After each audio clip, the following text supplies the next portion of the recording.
Okay, I'm sitting here with Matt and Derek. We have how many weeks? 4 weeks before we all speak in New York at the Plyo seminar. So yeah, guys, I've had both of you on the podcast. Tell me what's new. Derek, you first. Man, a lot of work. So we're cool. I told you last time I just started my own business. So digging into that a little bit further, I just spoke at Chapman to their DPT students, working on a lot of dynamic movement stuff, really working into plyometrics since we don't get that in school very much. And then I'm looking to be working with a high school baseball team here pretty soon, doing a lot of sprint work, a lot of dynamic movement stuff for them as a performance coach, and still treating. I am still doing my thing. Last time we spoke, Jake, I don't know when that was on your podcast. Launched an intensive course for teaching coaches how to coach dynamic movement and plyometrics, understanding dynamic patterns, how to scale it from starting back from injury, or if you're a beginner, all the way through to what potentially could be the top of the pile in terms of elite movement. Yeah, I've been running a lot of seminars. So Derek and I ran a seminar in New York in March. That was my first 2-day seminar to run with Plus Flyers, and we got speaking in the summer, and I was like, let's run another one. So we're running one at Techno Gym in New York, stroke Jersey City. You can see Manhattan from where we're going to be, so we'll just call it New York because I don't know where Jersey City is.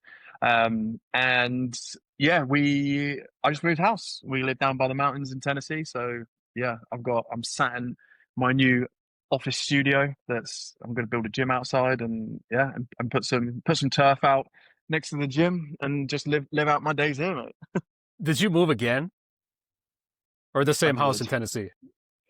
No, we're in the same place in Tennessee. We just bought a house. This is first time we bought a house, so we've finally bought rather than just renting our lives away. Okay, what that seminar, that 2-day seminar, maybe feeding into this one. What are you guys speaking about? Derek, So the prep. let's go. Oh, sorry, sorry. No, Uh, you're good. Let Matt go Go into on. it, and then I'll pop in with some Yeah, of my yeah, yeah. portion. Yeah.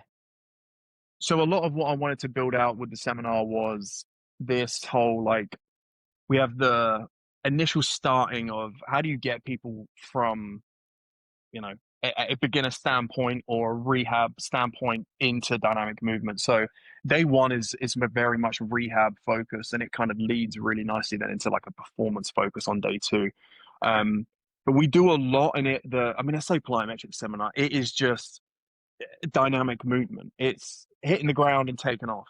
How do you get someone back from an ACL problem or a tendon problem in your case, and how can you provide someone with a structured system to say this is these are the kind of forces that you're going to deal with this movement, and how do we progress it to getting you back into change the direction, sprinting, jumping, cutting, lifting as heavy as you want. And that was the main premise of what we wanted to start with, rehab wise.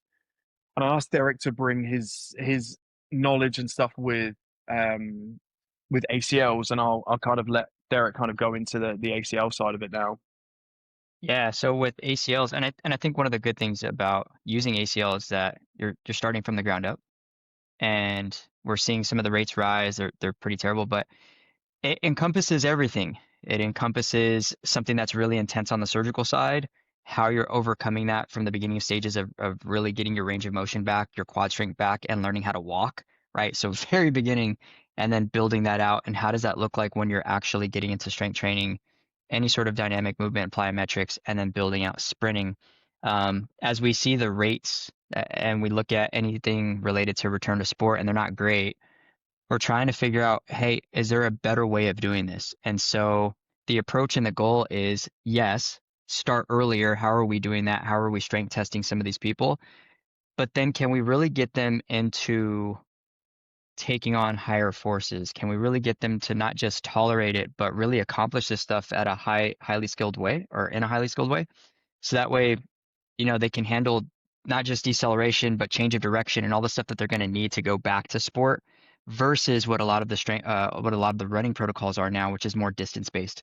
So really working on exposure and really working on creating a lot of skill. Mm. So this is like knee focused. See, I'm learning now because I'm gonna speak, but I didn't know this. Okay, so like knee focused. Are we going like Achilles too? Are you guys gonna be speaking on like this similar progression for like Achilles pain, Achilles rupture, or really more knee focused? So We aren't there on Achilles just yet, but Derek can definitely provide a lot on that. Go on. yeah, so I've been focusing on the knee. I am touching upon hip and foot and ankle within it just because you have to talk about that stuff when you're getting into some of the dynamic movement stuff. And then I'm mentioning, secondary conditions and secondary injuries that may come along with it. Maybe it's a hip labral tear, maybe they have a history of, ankle sprains or, whatever the case. But I'm not deep diving into stuff like Achilles. And I think talking about some of the other stuff is important just so that people have an understanding of, hey, I might consider this very differently depending on a biological timeline. Like that's going to be our ceiling, but how do we work within that? How do we navigate that? How do we navigate forces that we're exposed to in our daily lives? So that way we can really move the needle on our rehab versus just, hey, just letting this prolong and really not getting the person back to what they need. Yeah, when it comes to like I think when I first got into plyos, it's like pogo hops, and you're just thinking like calf and Achilles. That's it. Like we're loading calf and Achilles, and the knee is kind of like an afterthought. The tendons at the knee and I guess the quad's kind of an afterthought. And Matt, it seems like you've kind of added. I don't know if this has been over the last few years. Maybe you've always done it, but like more knee focused stuff, like deceleration type things. Is that accurate? Mm. Yeah, for sure, for sure. I think that we got to understand that it's there's also a lot of people that will focus so heavily on the lower structures, even in something like a pogo hop. But ultimately, you can have a lot of people that want to get into more knee dominant strategies to do a pogo hop anyway. Like it has been bastardized as a plyometric method so much. It's like force pogo hops down every athlete's throat.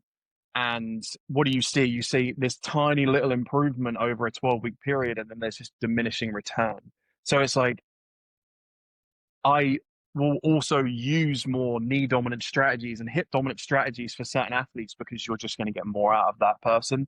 And then layering in more knee dominant actual methods of jumping, whether it's plyometric or not. And that's kind of like the name of the seminar. If it's plyometric or just dynamic movement or jumping is what's going to serve a lot more. So it's looking at more yielding strategies at the knee, getting the best out of learning how to decel. Because I think, like similar to what Derek has said, I think there's a lot of experts in our field and a lot of physical therapists that can do great work when it comes to ACL, the knowledge of Achilles rupture stuff. But where they fail most is understanding the systematic approach to how do I scale dynamic movement. Like I don't know. Like my idea is to, like Derek mentioned, is a return to run protocol, and you're like, great, you're teaching someone how to plod on the street. Like that's useless. Like this guy is going to need to stop on a dime. He's a tennis player and needs to hit a drop shot. Who knows how much force is going through his anterior knee?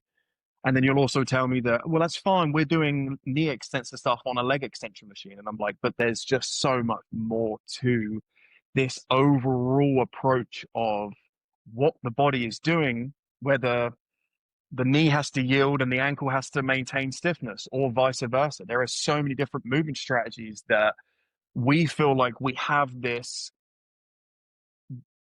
it's just a simple structured method of getting someone to understand what's a lot of force at a certain joint, whether it's yielding, whether it's overcoming in a strategy, how much velocity we can take into it, how we scale velocity into that movement, and eventually get someone to play to beyond the demands of their sport rather than to meet the demands of their sport. And often is the case that a rehab specialist maybe just doesn't have the skills to even get them to the demands of the sport, let alone beyond it. So that's like that's a lot more of my thinking and my education now is I'm not just teaching plyometrics, I'm teaching like the whole scale of dynamic movement and how I can get someone from doing basic static stuff to moving at high velocities.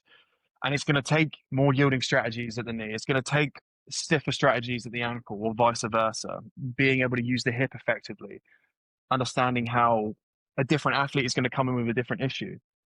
You can have someone with an ACL problem, but what if they've got patellar tendonitis as well to go with it? Like, what strategies do we have to mitigate some of these problems? And that's why, like, Derek is in my opinion leading the way when it comes to ACL rehab, because he starts from the moment or even before these people are potentially going into surgery, understanding what graft they're getting, and then he has the secondary knowledge of how to scale based on what graft, because he understands that, well, if I've got a hamstring graft or a different graft, well, I'm going to need almost a different process when it comes back to getting them around a similar time frame back to dynamic movement, and not saying, well, shit, this person just can't do this. I don't have the skills or the tools to get them back to dynamic movement until 2, 3, 4 months later than actually you could have done with a solid system. So that's like the forefront of everything that we try and do on day one, is give people the skills to say, well, cool, I know how to structure bilateral movement into unilateral movement. I know how to do it stiff. I know how to do it yielding. I know how to bring in multi-directional capacity to it, because I understand what brings more overload at higher velocities and how I bring in that idea of yielding and how I scale into those movements. Derek, anything to add on that? No, I love it. I love it. I agree with all of that in terms of, yeah, my field doesn't do particularly well with the with understanding that second part. We do well at the first phases of all the rehab stuff. Great. Now what's your plan of action afterwards? Cool, we're collecting more data than ever. We have force plates, we have jump mats, we have velocity-based training. What are you doing with that data now? You still don't know how to program and how to scale this stuff. And, we're still looking at really old data, really old protocols. And even when they have new research coming out, they're not using current methods and testing current methods. Stuff that, we see athletes doing, like that are actually performing. So I think all of that's important. I think to build off of, something else that Matt said, and we spoke about this briefly on the other podcast, is not just about the graft, but what are we doing about the surgical site, right? That tissue had to come from somewhere. Are we minding the recovery of that? Because that matters too. And then, with secondary injuries, are there other things that I need to pay attention to? I think at least putting it on people's radars. A lot of the stuff is, standard anatomy and physiology. Do we have a good enough understanding of that stuff to then build from it? And maybe you don't need to go that specific all the time. But if you have that general understanding, it makes what we add in so much easier, right? So we don't have to just play from behind. We don't have to guess at everything. Hey, I know what tissue's involved. I know how long the recovery timeline is going to be on that. I know what joint angle to put this person in where it's going to benefit that tissue versus harm the tissue. So, yeah. What do you guys see from I met up with Liam Keane. I think that's how you say his name. You know him, Matt? You probably do. Yeah. Yeah. I met up with him in London. We talked about knee issues. When someone comes back from like a tendon or ACL, it seems like it's stiff, right? They're stiff at the knee. Like they don't want to bend the knee and anything dynamic. What and when it comes to like the strength work, there's nothing. All you're doing in the strength work is like building the quads and then building the muscles and building the tendons. But like you're not addressing. You can't address the stiff and compliant. You can't address them actually bending the knee if you're just doing strength work. Yeah. How are you guys changing the plyos to be more like stiff at the knee, more compliant at the knee? Is it just they're just bending more? You're just doing plyos that allow them to bend the knee more? Sorry. I'll take it. Yeah. At the beginning of it, there's a lot of manual work that has to go into it. And there's a lot of attention that needs to be paid to swelling, because swelling can also shut down how the muscles are working. So when you're paying attention to those sorts of things, making sure that, hey, their patella is moving, because if you don't have good patellar mobility, now you can't get into full extension. So there's so many pieces that play into how the knee is going to move in general. Yeah, so I'm going to be a little bit hands-on with making sure that patellar mobility is good, making sure that that the swelling's out of there, and then I'm going to manually move the knee to see what type of play I have. Is that coming from the joint, or is that coming from the musculature and everything being tight, or is there pain that's limiting this person from moving? And then from there, as we're building that out, yeah, I'm going to use stuff such as plyos, and I'm going to use certain lifts because gravity is going to come into play, and that can help them ease into some of these positions. It can help warm up some of the tissues so that they have a better time with the movement. I think my second piece of that is using a lot more oscillatory strategies where you start in a really small range of motion that you kind of bounce between, like the top of the movement and the bottom of the movement. You know, maybe you're starting in, I don't know, you drop to a quarter squat position, right? You're just in a bilateral quarter squat position. Can you drop an inch below it and an inch above it and just move through that? Does that still seem like there's a stiffness in there? And I think alongside the physiological things that are happening with regards to swelling and like you say, if you don't have the mobility there, there's also going to be that protective mechanism of inhibition, like neurologically, right? I'm going to have that psychological feeling of like, shit, I have to protect, which I'm probably also overdoing with just contracting my quads a lot more to avoid getting into the tissue to yield.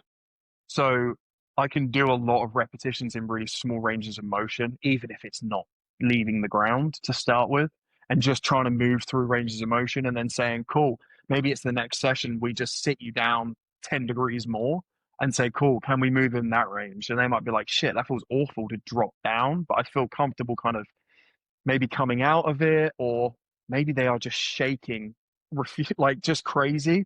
Um, Often it's the case. I think that there's an inhibition there that I don't want to take that tendon into length. So I always go with start with slower motions, start with smaller, I guess you could call it smaller stretch shortening, cycles that you go through. And then you either choose to go down the route of, do I sharpen up how quickly I move between that range of motion and add more overload into it? Or do I take it through a deeper range or a larger range of motion, and that be the stress? So it's like, do you go through a full range of squat, or do you stay at the top but do it at a faster rate? It's like, choose your poison to chase. I think doing both is important, but you just obviously have to bring in little bits of speed, bring in how much depth you want to add into that. And I think if you're really, you can underdose it quite a bit and just live in a kind of safe zone to be like, I know this is probably not gonna stimulate that much, but ultimately I want you to feel psychologically comfortable in doing this. And I think once you break down those inhibitions to feel comfortable to move through those ranges or to do something at a faster rate, that's where you're going to be able to then push more landings and bring in more of that like jolting feeling to a landing. Because that ultimately, I think, is the bit that we shy away from the most. And we had that conversation off camera, right? Like what is happening when we do dynamic movement? And I think that initial thing for a tendon issue would be to everything is just staying really stiff because of that jolting effect. Everything's like, shit, hang on, boys. Like, otherwise, things are about to go south. And it's tenfold when you get to injuries. And I think secondary injuries are because of that, like, inhibited way to hold on to that. So, like, when someone has an Achilles issue, patellar tendonitis is rife. Like, if you're inhibited to do something rapidly, you're gonna find a way to maybe be too compliant at the knee because you're like, I just don't want to take this through that range or through that range at such velocity. So small spaces to move through, oscillating, and then choosing whether you're going to go into that stiff range at faster speeds or deeper ranges at more compliant rates. When Derek, so post ACL, when are people even ready? Like, are you looking at grading it in terms of like more compliant plyometrics early on at the knee and then like more stiff later on? Or are you kind of doing both at the same time? And I guess Matt, you asked me and I had no answer, but like the strength level, like when is someone strong enough to even like do plyos when you're coming back? Yeah, Derek, any answers for those? Yeah, for the ACL, um, it it really depends on what other tissues are involved because that can change everything. And so I'll just throw out like, hey, I'm starting some form of stepping pattern, some form of impact training. If it's only ACL and that's all that was, all that was repaired and everything's going well. We checked off all of our other boxes about quiet knee, range of motion, quads coming back, like all they're not in a brace, they don't have an assistive device anymore. Like all those things check off, cool. I'm working on getting them back into some form of impact training somewhere between the 6 to 8 week mark, which is a little aggressive, and somewhere around the strength metrics of 1.6 to 1.8 Newton meters per kilogram. Also a bit aggressive. But for me, the way I'm looking at it is if they're walking up and down stairs, if they're walking up and down curbs, and they're getting out of their car with rotation and stepping, which those usually have higher force profiles, then I can expose them to some oscillatory movement with just stepping patterns, and that's fine. And usually that's a bit more compliant. There's a little bit of, knee flexion there, a little bit of hip flexion there. They're not in a super stiff position, and it's just to get them to move off the foot and the ankle. So they're getting some perturbation, they're getting some neuro there. They're getting a little bit more input into the tissue. So now we're working on the mechanoreceptors for both, the tendons and the Golgi tendon bodies, and we're working on that with the mechanoreceptors within the ligaments. So all of that stuff's important for me. After that, once I see quality movement, once they've hit certain strength numbers that I'm looking for, then I'll take them in through stiffer patterns of plyometrics. And usually we're just looking at the pogo type movements, low amplitude. I'm more so concerned with volume over intensity. So that's what we're starting off with. Like when they're actually leaving the ground, their whole body's, leaving the ground. And then yeah, we just kind of build up from there. But if there's other tissue involvement and you're looking at like MCL or meniscus, maybe there's like a delay on when they can come out of the brace or when they're weaning from crutches, then yeah, that's going to get pushed back. So the timelines are always going to be on a spectrum. I'm never going to be hard set at like, yeah, we're starting at 8 weeks perfectly, because if I don't see certain qualities in the athlete, no, we're holding.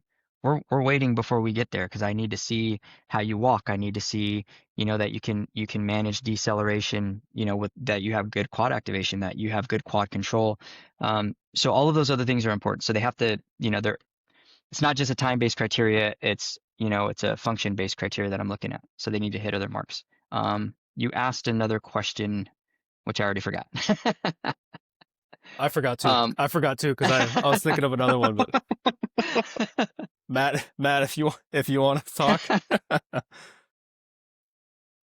Just on some of the points that Derek brought up, it does intrigue me to the idea of returning to plyos is very intimidating to people because number one, they assume certain plyometric movements are like the top of the pile in terms of intensity, and we're not all stupid to realize that it doesn't. Like the plyo police aren't there to tell you like that ain't plyometric. Like who gives a shit? But the secondary part is that everyone does like a dynamic movement or a plyometric landing so differently, and that there's going to be a lot more compliant factors to how certain people move in comparison to another person. So you kind of have to look at what kind of an athlete they may be, despite the injury that they have. So if Derek has someone returning from an ACL problem and they're a wiry, long athlete, they probably, let's say they run track, or, and they in the off season they're a wide player in football. They're probably going to be able to do some plyometrics with their lower legs really effectively very early on. Because actually, do you know what? They get a lot of stability at the knee. There's almost no compliance, and they are just popping off their ankles. So it's like you have to consider so many factors when it comes to just basic things like that. Like people are scared to say, "Oh, I don't want to use plyometrics at this point because of X, Y, and Z, because this is what I've learned in school or whoever's told me this." But there has to be a point where you've got to be a bit of a coach there and say, like, why wouldn't we use some extensive 2-foot patterns to just start to build some, whether it's literally confidence neurological processes that are going to happen, like improving the mechanical receptors, like you were saying, Derek. And then our job is to get them into more compliant forms of movement. You could also have someone that's a freaking Olympic lifter that is, all they do is compliant stuff. Getting them into something compliant is going to feel probably quite good to them. So, like, our goal is to get you into more compliant stuff quickly. Obviously, we have to have a scalable system to get to it. And the dynamic stuff that's really stiff is what could potentially damage them. So, be a coach, understand what kind of human is stood in front of you, give a little bit of their training background. Shit, have you ever recorded yourself doing plyometrics before? Cool, let me see what that looked like before. And if they're a certain way, why not go to it? It always amazes me to watch other physical therapists, program in certain ways, and I'm like, geez, what Derek is doing, like, it's just so logical. I think Derek also doesn't realize how simple it is to step back and look at like what he's doing. I say simple as in like a positive way, not like this is stupidly simple, but it's just being a human and a coach, and not pigeonholing yourself into being like, this is where plyometrics are. They have to come in at this stage.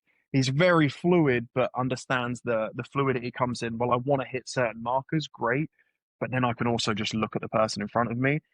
And he always goes with which I really like, is that we test something, and if we just start to roll with it, we just do more of it, and it then becomes like a really positive part of someone's training. Then that you constantly give back to them, that whether it is just doing multi-directional plyometrics light on 2 feet, that's going to make them feel way better than just sitting them in a leg extensor or doing basic strength work, which they're going to get mindlessly bored of eventually. If they're like, shit, I can do something dynamically, they're going to feel pretty positive about being closer to sport. So yeah, I think people are pigeonholing still. They pigeonhole this idea of plyometrics, and actually they just need a spectrum of movement. You've got compliant stuff and you've got stiff stuff. Certain people are going to sit more suitably towards stiff stuff, and your job is to drip feed in the compliance, vice versa. Yeah.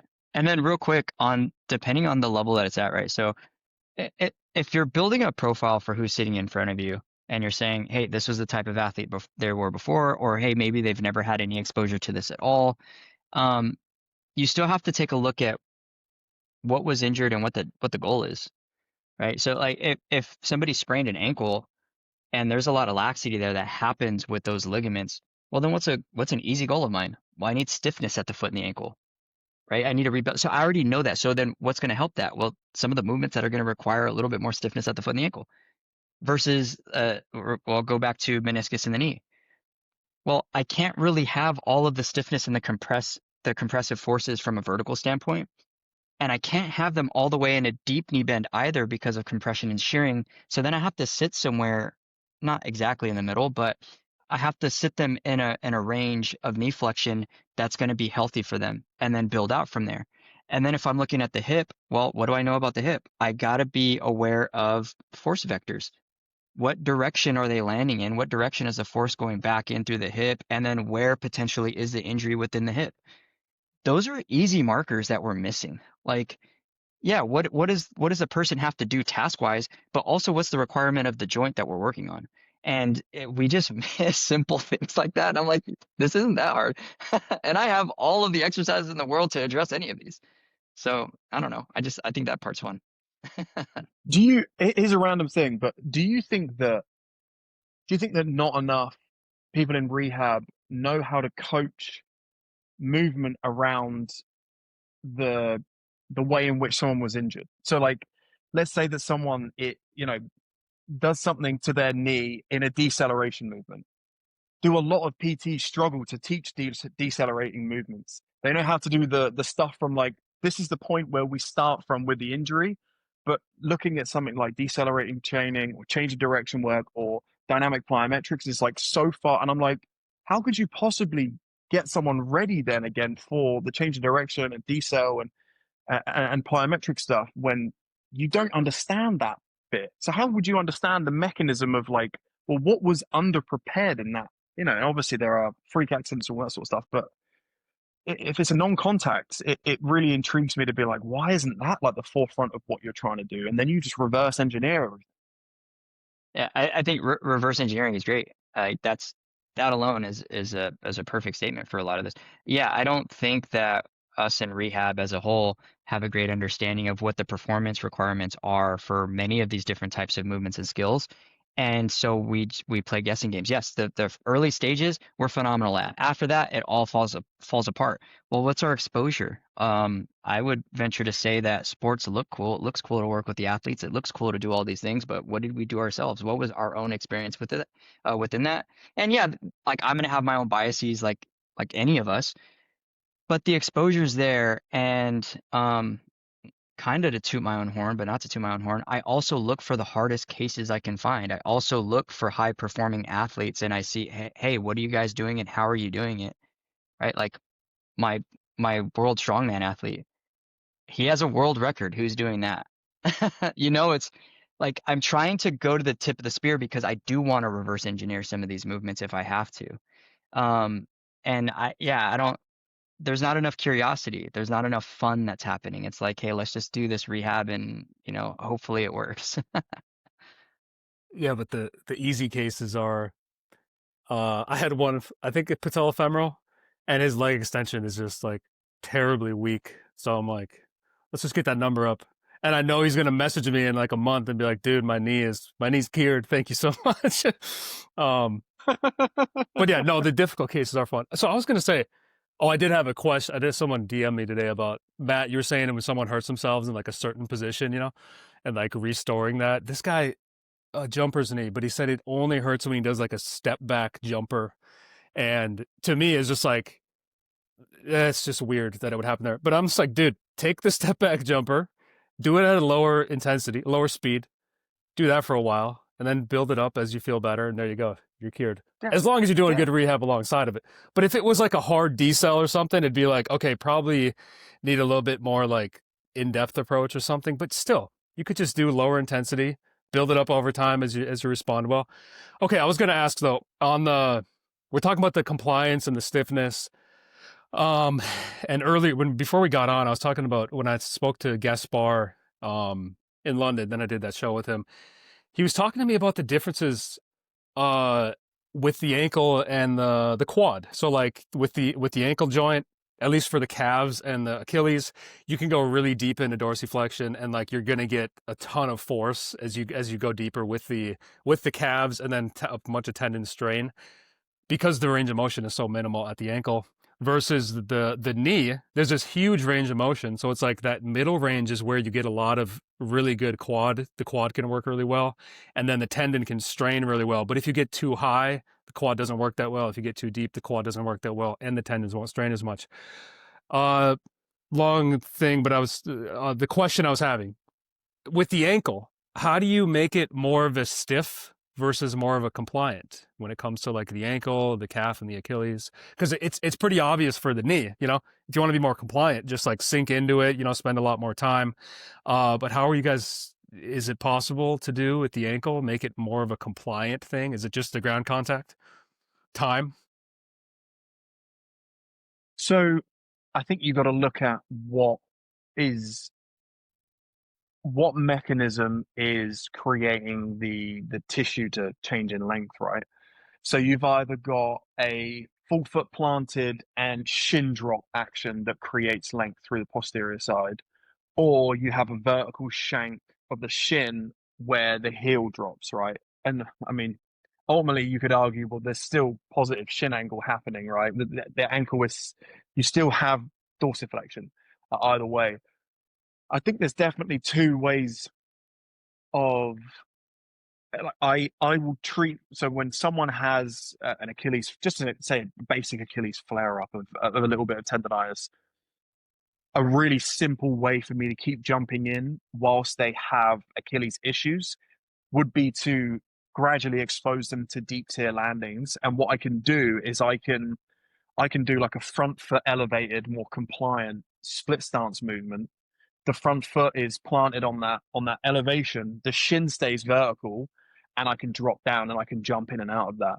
And then what I can do is I can change that. I can take away the front foot elevation, and now I start to get some translation of the shin moving forward.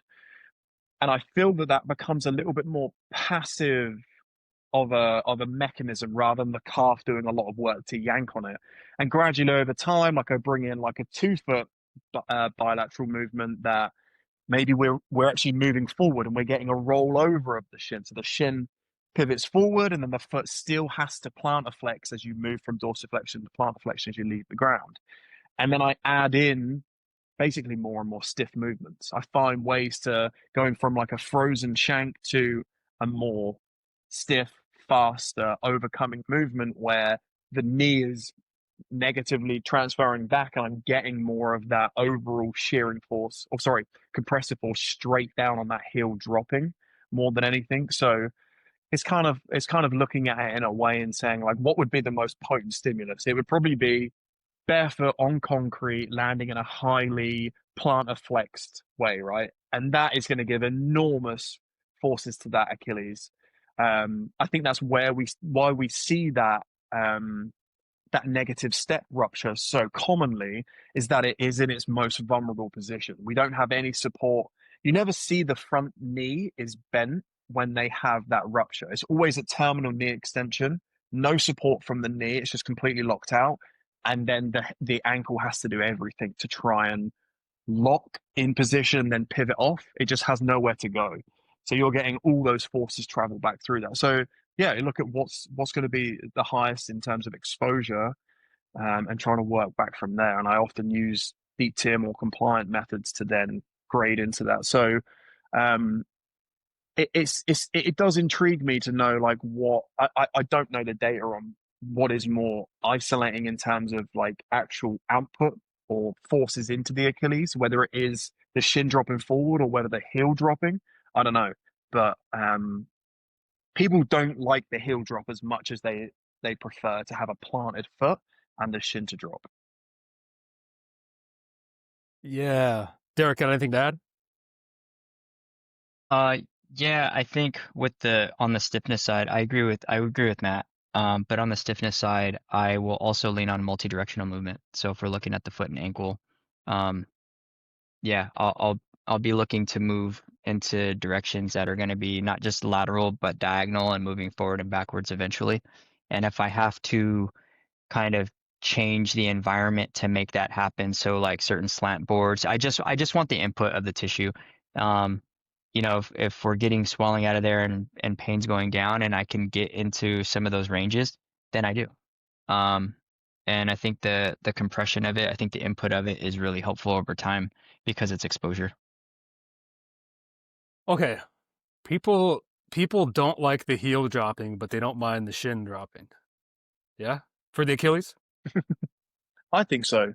I think it's because if the Achilles is struggling, you get early heel lift in when the shin drops forward. So I can just lift my heel and crank the weight over the ball of my foot rather than, the shin traveling forward and then the backside of that Achilles and calcaneus feeling like shit, hold on. It often is the case that you get heel lift. So another like indication of people that often get Achilles issues is when you see them running or doing bounding or dynamic movement is they get early heel lift because they are avoiding the Achilles going through that stretch.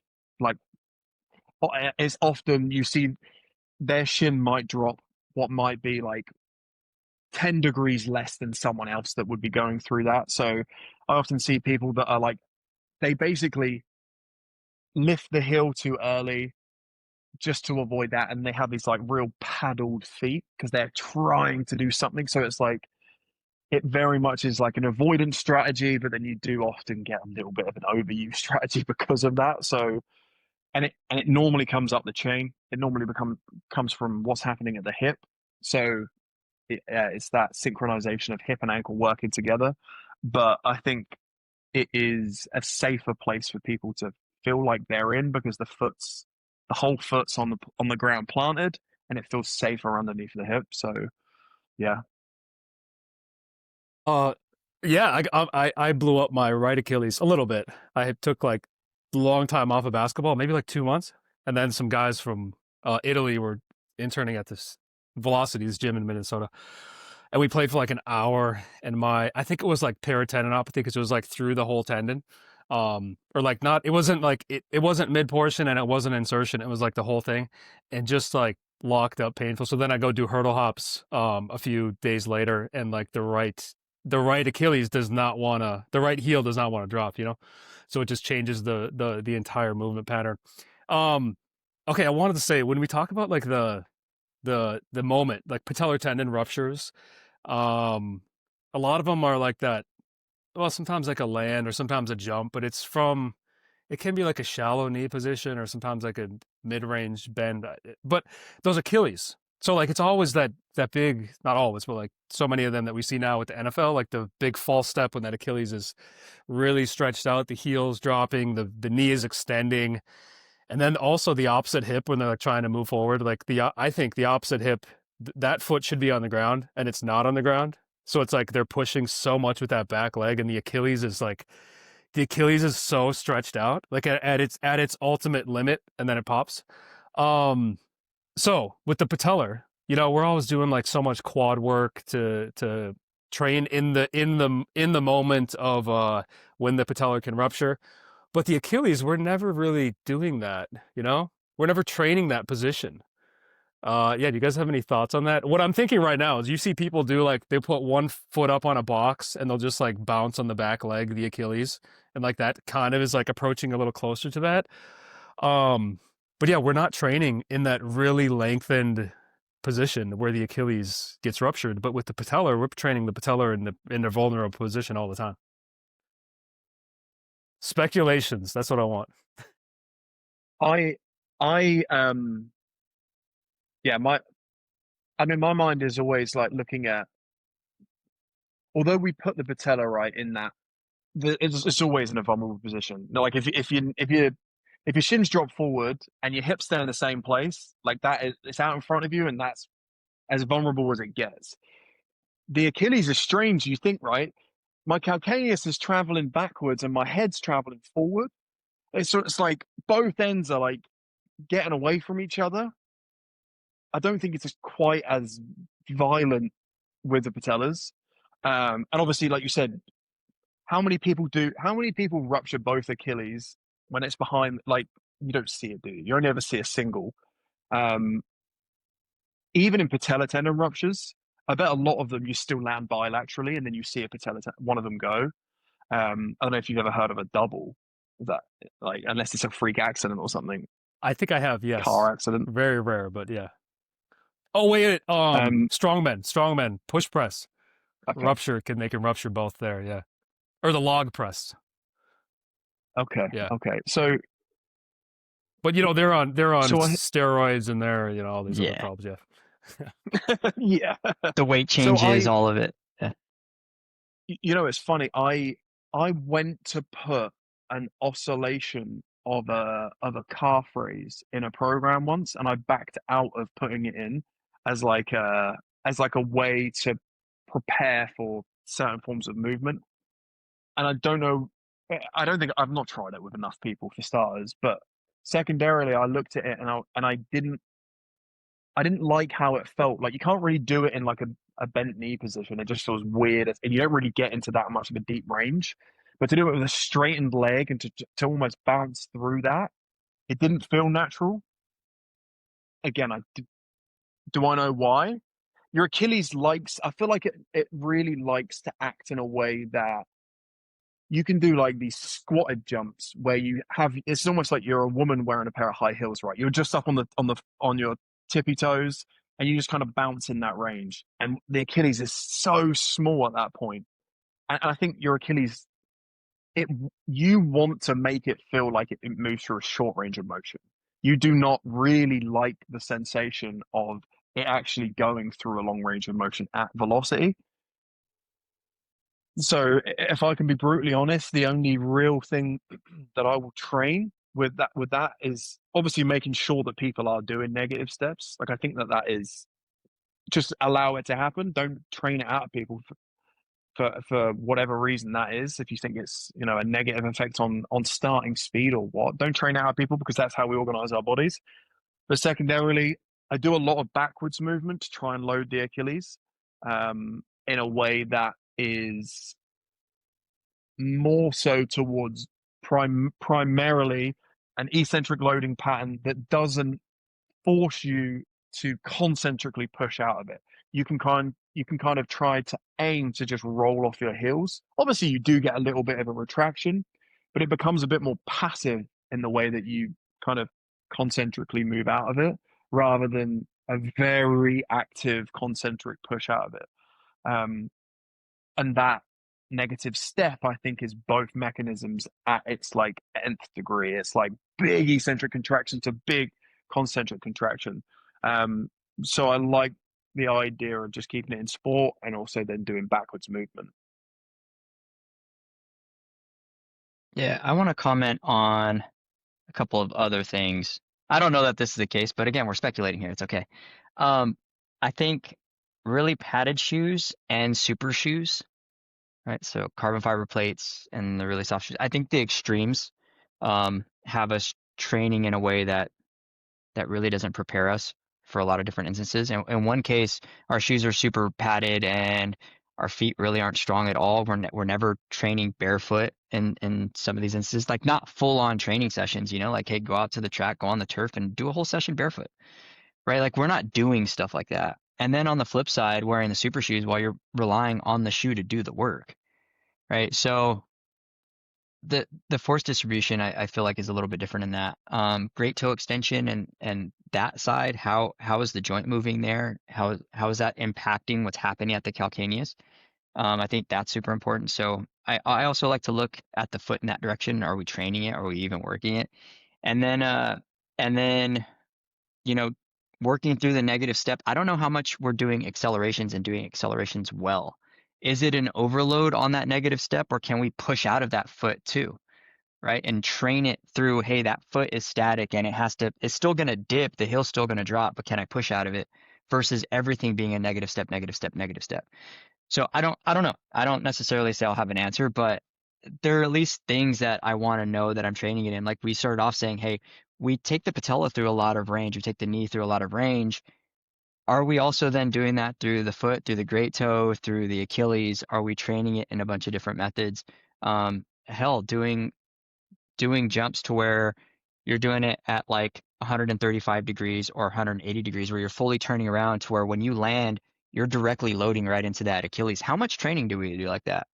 Right? Going off of Mm. Matt's point where he was saying he likes to work backwards. I think that those things are pretty cool. You can use those. You can set up cones and just go diagonally and land backwards. Um, yeah, I think that stuff can be useful if you know how to use it and program it. I was going to say the one that just forgetting that the one that I do use is like a pendulum, like 2 foot movement, right? Where I'm go forward and I'm like penduluming. That's not even a phrase. I'm making my body like a pendulum, right? I get my feet out behind me, but I keep my torso in front of me, and I'm like trajecting forward, and then I orientate my feet out in front of me to like decel and pop myself back. That one where you go forward, everyone is intimidated by that. Even when I get started with it, I'm like, shit, I don't like that. On 2 feet, I do not like that. But you then start to get into a flow and you find the rhythm. But to Derek's technology thing, that the new shoes and stuff, that is definitely an epidemic in world class sport at the moment, massively. Like we have like a flipping upward slope of like crazy changes in technology. Training evolution is nowhere near ready for how quickly that's happening. Like even in the last like you could say like 50 years. If you look at track and field, the differences between the cinder tracks that we used to run on compared to the Mondo tracks we run on now, and now you compare the carbon fiber that we've got in the spike, like they're not doing any different. Like they've compared Jesse Owens and Usain Bolt, and if Jesse Owens was running on the same track with the same spikes as Bolt, it ain't that far different. It's not. So like people aren't doing anything that's that different training wise, and we definitely haven't developed in 100 years evolutionary. So like yeah, it's the case of we're just not catching up in time. Is how quickly the demands of the technology we're putting on us um, probably demands the schedule is also probably worse. And yeah, I think we're seeing major tendon issues that are cropping up probably way more. I'd be intrigued to see how the changes in muscular um, injuries are coming in comparison to tendinous injuries. I wonder if you're seeing a lot more tendonitis as you would do maybe you are seeing that as well. Maybe it's both of them kind of exponential growth. Maybe hamstring strains are through the roof in 400-meter runners. I bet they are because they're running at faster velocities. So Okay, here's one for both of you. I guess Derek on the rehab side, Matt at performance. So, uh, with the tendons. So like this Berlin group in Germany, they have their method of like mechanotransduction of the tendon cells to get the tendon to adapt and make it stiffer. You have to hold the isometric for at least 3 seconds to get the tendon cell mechanotransduction, produce collagen, make the tendon stiffer. But then you look at animals, so you look at humans when they're kids, and it's like we're developing our tendons from volume, from like just cyclic dynamic activity. You're not holding isometrics. And we're getting all the best tendon development of our entire lives because we're growing and we're not doing the specific isometric holds. When it comes to rehab, Derek, from like a tendon or probably even ACL, how important is the volume aspect versus the intensity? And then Matt, on your end, if someone is like they haven't done plyos for a decade and they're coming back into plyos, is like how do we, you could look at it from a tendon perspective, like, but just probably general movement, how do we bring someone up? Is the idea accurate of like a bunch of volume early on and then you start to dose in the intensity, or what are you guys thinking? Yeah, I think volume's incredibly important. I mean, by the time you get to some of these high intensity sports and things, you should have already done so many tens of thousands or however many reps and however many hours of training going into it. Obviously not when you're a kid. I just mean like when you're at the elite level, they've already spent so much time doing all this stuff. Same thing for, coming out of an injury. When you start getting into um, any sort of the mechanoreceptors and stability for the joints and the tissues, um, it's going to take that because those are essentially severed. So you need those connections to rebuild. You need to understand where you are, where the joint position is in space. You need to understand how the control is, and maybe not always consciously, subconsciously. How are you going to respond to a defender or, someone on offense? So yeah, you need a bunch of reps. And I think the earlier you get started, the better that is. Back to the point about the kids. Hey, when we're kids, you run around and you're outside and you have all of this exposure to the stimuli, and that's some of the best training that we can get for these structures. Yeah, the same thing has to happen in rehab. And it's not, and I say that with the point of you need exposure, but it needs to be done in a way that's intentional because anybody can go off and just give you a whole bunch of, hundreds of dummy reps of something that's not going to move the needle on anything. And I think that, like, why waste people's time? Right. So I always shit on snap downs. I'll be here to do it again because we get stuck on stupid things. It's like, yeah, I get it. You want to work a range. You want to work down into this movement. You want to work on decelerative properties. Cool. Why are we still there at month 5, 6, and 7? Like, why was that your performance thing? Get away from it already. Like if you're going to use it, cool, but then know how to get out of that. Like know what the next level, know what the next progression is. So the point isn't to stay stuck on volume within the same thing.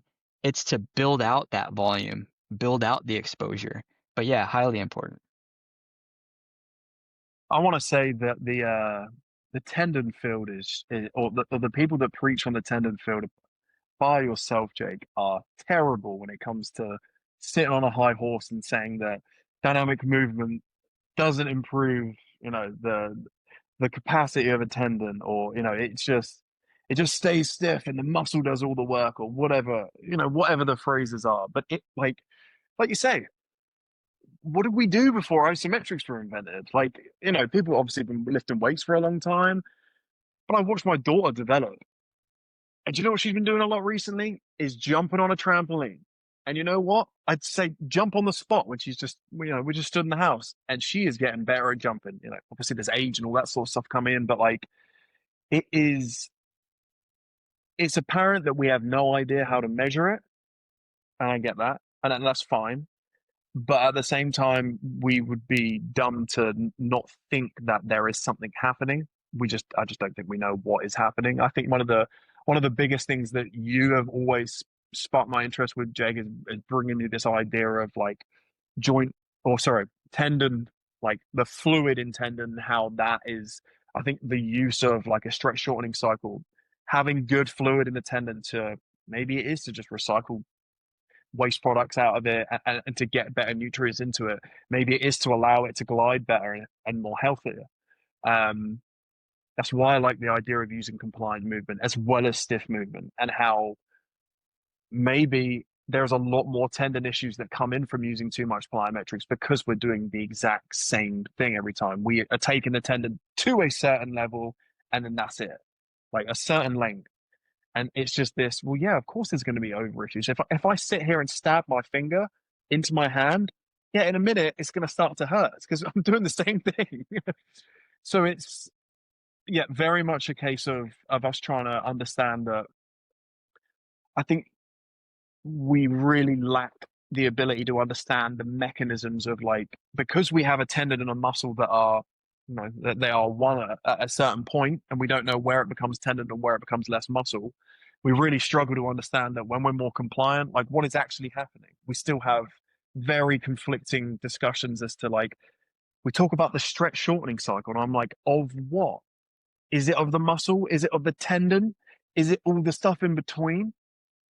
And so when you talk to me about the stretch shortening cycle of a very rapid movement, like the lead leg coming down of a hurdler, and they're almost tippy toes, and they're like 5'10" clearing 3'6" barriers, and that foot lands at something like 0.08 of a second, you think that there's a stretch shortening cycle happening.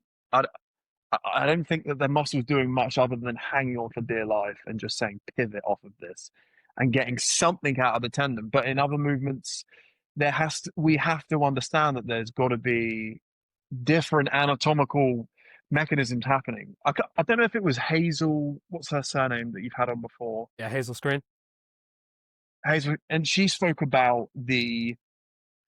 like how we've got better at engineering, right? We've got better at engineering bridges, and we've built almost multi-tissue based systems to allow for bridges to become more compliant and more stiff at certain times. And I think that we're really behind in understanding that a lot of variety is what makes our kids grow, and a lot of variety is what really improves all tissues along that, along that bone.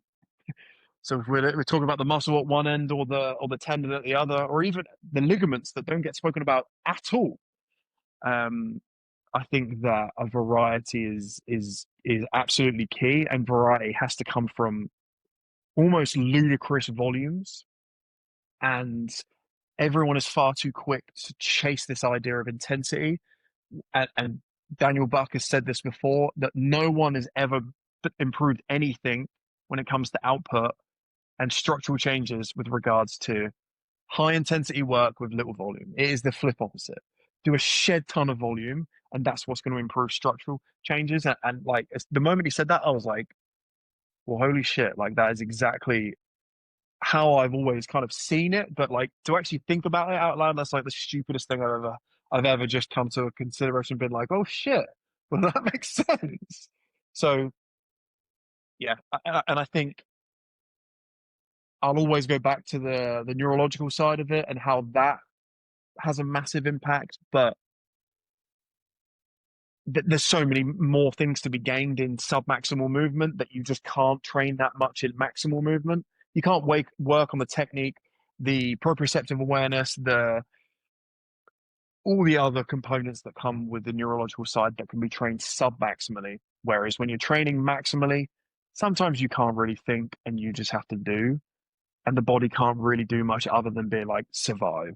So like, so if you're coming from like a rehab standpoint, if you're coming from someone that's starting out, submaximal, shit ton of volume, multi directions, and you could honestly be like, cool, now come back and see me in 3 years' time, and now we'll do some some interesting things. But other than that, you need a lot of variety to it. I think we've real quick, I think we've gotten dumb trying to become so smart at all this stuff where it's like we could really just go back and look at kids and see child development, right? You can go out and look at animals. Like, why do we have to be so smart at everything? Where I feel like that's a hindrance and it's getting in our way. Like if I to that question of like, let's say we haven't had somebody who's come in or done any of this in either 10 years or ever, right? And I have an older population on my caseload. Yeah, I treat them how I would the kids. It's all about exposure. It's all about volume, multi-directional. And over time, you start to see these things develop and you start to see it come together. And these are older individuals who don't have the same recovery, you know, recovery ability that we do when we're kids, and they're doing just fine. They're able to do all these different jumps. Now, am I going to take them through the highest of intensity things? No, I don't need to. They don't need to organize in that way. But I can still hit sub max and still send all of the variety that I want, and they're still going to be moving a hell of a lot better, even at an old age. Like I can keep that part simple. I need to know what the processes are. Yeah, cool. But also stay out of my own way when it comes to programming this stuff. Yeah, I think one of the problems with the researchers, Matt, the tendon researchers, it's got to be like if you're not doing the thing, then you don't have a good grasp of performance increase, or you don't, because like before I even got into the isometrics, like I developed when I was like 27. I could dunk. I got to like dunking pretty decently the first time in my life when I was 27. But it's like there was so many jumps. I was jumping like every day of the week, and then I increased my vertical jump to that level. But it's like God, I think periods for me when I take time off or I get injured and then you try to get back to it, you're reminded that you need volume again. Because, you want to go back. I think, Matt, you said this in a previous show, and I was talking to someone else about this too. It was this volleyball guy I recently had a call with, and the jumpers, and he took like 4 years off or something, and then he started playing a bunch of beach volleyball, still like jumping crazy high. And I think, Matt, you had said it, that like the neurological side piece is still there. You're still explosive, but the structures have withered away because you haven't been training them. You're a time bomb. You're a ticking time bomb. You can fire, but your structures do not have the capacity to deal with that fire. Like it's coming. Like that's why you see all the big injuries happen between 30 and 40, right? Is like someone's left high school, they haven't done anything since high school, and then 30, at the age of 30, they pick up pickleball and they're doing like big lunge shots to hit a drop shot, and no wonder shit goes south from there. It's like a graveyard. It's like because you've still got a little bit in you, but like 40 to 50, no, shit's slowing down now. The neurological part is slowing down. And that's what you see. That's where you see in world-class sprinting is you lose the ability to create that neurological output, but you can maintain the stride frequency. So like that's where you see a downturn in sprinting. They can hit the frequency, but they can't hit the stride length. So, and it's the same, like we can still deliver that capacity into that hit, but you can't deal with it. So, do you know what's interesting? Going back to what you were saying is, what's the first thing that we do when we start someone back out with training is we go straight to weight training and the slow stuff. And I kind of get it. All right, I get it. But why don't we train people like we would kids? Let's just do loads of dynamic stuff to a degree in which you can handle, to a volume in which you can handle. And then later on, we'll go to weight training. Because, like you said, Jake, like, do you know what the best way is to not get injured? Is to just do lots of dynamic stuff, never stop, and just do the right volume of it, but never let it come out of your program. Because it will take you 6 months to a year to get back into dynamic training if you take your hands off of it. You can continue to do weight training, but believe me, if you go back to try and dunk a basketball, you're getting patellar tendonitis in 2 days. So it's like, you can stop weight training, that's fine, but don't stop the dynamic stuff. And I think it goes back to the fluidity side of things. I think it's that, what did you call it? The intrafascicular matrix. I think that viscosity, maybe, I don't know, maybe it gets too viscous. Maybe it dries up. I don't know, but it feels like constantly getting this. If I constantly work this tissue in a way that it likes, the voluminous side of it at high volumes, I think that feeds better towards the health of it. And then you can, if you want to go for higher outputs, sure, go chase that later. Yeah, I've thought of who did I give this? I had this analogy of like if the patellar can strain 10% of its original length, like if it can strain 10 and then it pops, like it ruptures at 10%. Um, if you're doing an intensive plyo, maybe you're reaching like 8% of the strain. So like if you overdose the intensive plyo, the cells are probably gonna be like, okay, the body puts more of the fluid there. The cells get sensitized, immune cells kick stuff out. You have pain there. But if you do a ton of extensive work or low intensity, what are you straining? 4%? 4%? Oh, I think Probably. we must have lost Matt. Are you there? Sorry, you can hear me. Sorry, my AirPods just died. Okay. My bad. Yeah. So I'm like, I think the extensive or the easier stuff, you're straining like 4%. It's not damaging at all, and it's like providing you this base. But that high stuff, I think the intense, really intense max effort is the dangerous stuff. And I'm like, I just don't feel like there's much danger in the other stuff. Now, it gets weird with the Achilles because if you're jogging, it's already a lot of Achilles load. But like with the patellar tendon, is like you could go to do so much change of direction, XL, decel, jump, land at like 75%. You could do that for 3 hours. But if you go do a 100% max effort jump, it's like you might have just blew up your patellar tendon if it's like pathological. That's the thing, right? Like, we speculate what it would be, numbers wise, but like, if you just do the maths, like how many max attempt jumps could you actually do? If you were to genuinely like test the output, right? The sub-maximal stuff, if you're straining it between, like, we speculate between 3 and 6%, you could do hundreds of them. Overall, like that idea of like in weightlifting or in S&C, it's like overall tonnage. How much tonnage are you actually getting into it? I think structurally that's what Daniel Back has mentioned before. Like you're just getting more work into it. If it's 10 times 10 and you get like 100 of it, 100% of how much you're pulling it, whatever, or 100 times, if I do 50, 60, 70, 80, 90 landings in a set, I quite easily, if you're playing basketball and you're playing offense and getting back on defense, there's so many landings to that. And you're like, and we think that we can clinically prescribe someone, right, this is it. You've got 10 of these landings in this way, and then 20 of them in this way. And you're like, this kid just played basketball for 2 hours yesterday. Like, let's think about what he didn't do. He didn't do much knee bending, so let's do some more knee bending. Or all right, cool. Let's actually send it into some more intense plyometrics. Or like, okay, cool.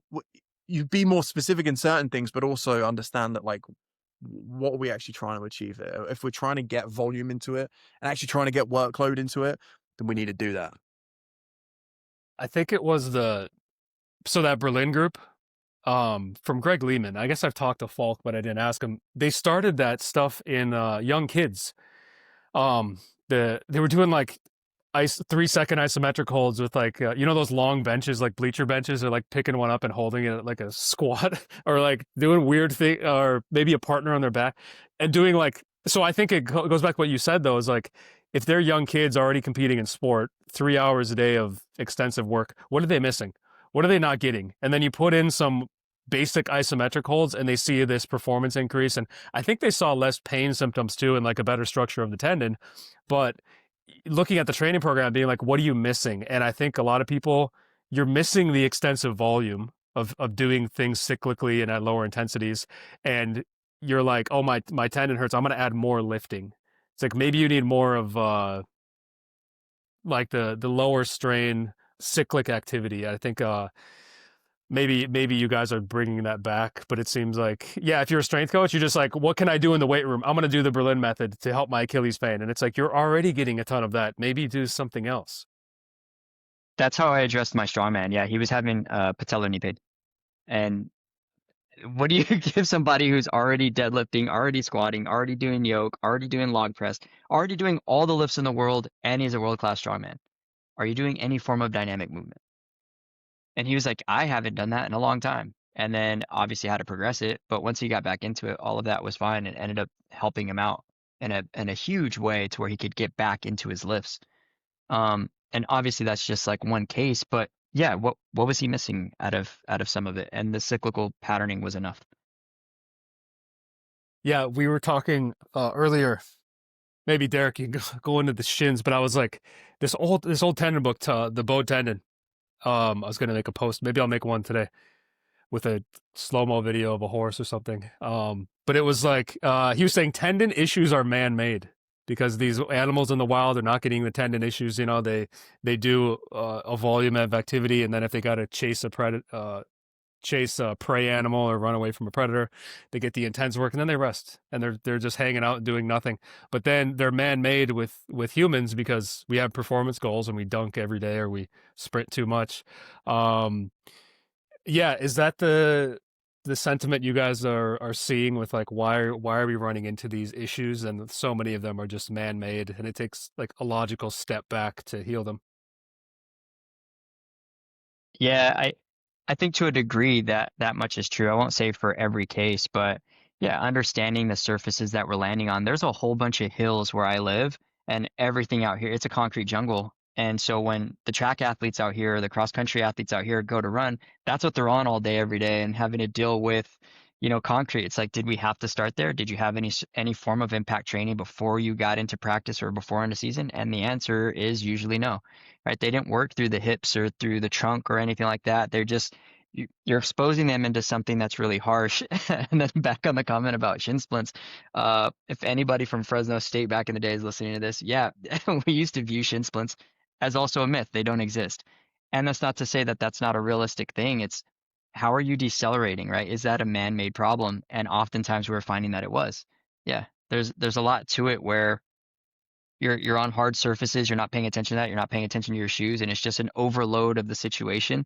And I think the same kind of goes for a lot of the shin splints and a lot of the coaching surrounding tendons. We just kind of just bomb this individual with a whole bunch of high intensity things, and then we wonder why things pop up, and then we're playing from behind, and we're still giving people foam rollers to kind of cure it. It's like, wait, you just really don't have an understanding of how any of this works. What's that foam roll going to do?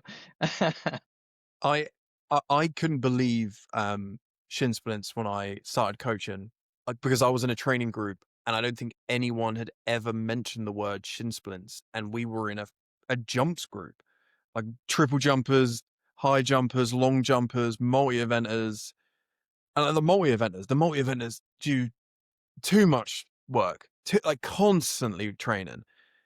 Never heard a single person talk about it. You know who did? Is all the athletes that were in training groups that did all of the same shit. All you ever saw was them doing the event. Like my coach used to say, those guys aren't, that they're not training, they are practicing track and field. So they go out and they literally just high jump, or they literally just triple jump. It's just constant. And I'm like, well, no shit, you get shin splints. Well, no shit, you get patella tendon issues. And what do? One day a week we were on grass doing plyos. One day a week we did a heavy drilling session. And again, like the hate on things like sprint drills. We're talking about this extensive volume of stuff. You know what? Maybe some sprint drills would be good for you. Like stop going out and just doing flying tens, because that's the new sexy thing right now. Is to run 7, 8, maybe even 3 or 4 flying tens. You're like, cool, did my speed work? And you're like, and then 3 weeks later, you blow a hamstring. Sorry, Tim Riley. I'm not aiming this at you, but you do like flying tens. But that's like the reality of it. And there's like this bitch on things like sprint drills. And you're like, we are very quick to shit on people because they're not maximizing how much output work that they're getting. Like, oh, you could be spending your time getting in and out. You know, you've done your acceleration work, or you've done your max velocity work, you've done your max jumping work, and you're like, cool, my athletes are going to stay here for a much longer period of time in terms of this whole, length of a career. And my guys are going to eventually get to where we want them to get to because they hung around because maybe we did sprint drills. Maybe we just did a bit of high A runs or high A skips or some straight leg bounds. maybe that was the antidote that they needed. Like my coach Eric always used to say, you're a 15-year-old triple jumper. When you're 25, you're going to be a really great triple jumper. And like, that sounds like insanity, but like, I'd love to know how many people are like that now, right? Do you think of a 10-year plan for an athlete? I don't think we do. And it's like, what are you doing right now to make them that athlete at that age? Is a really good question. And maybe it is in that side of things.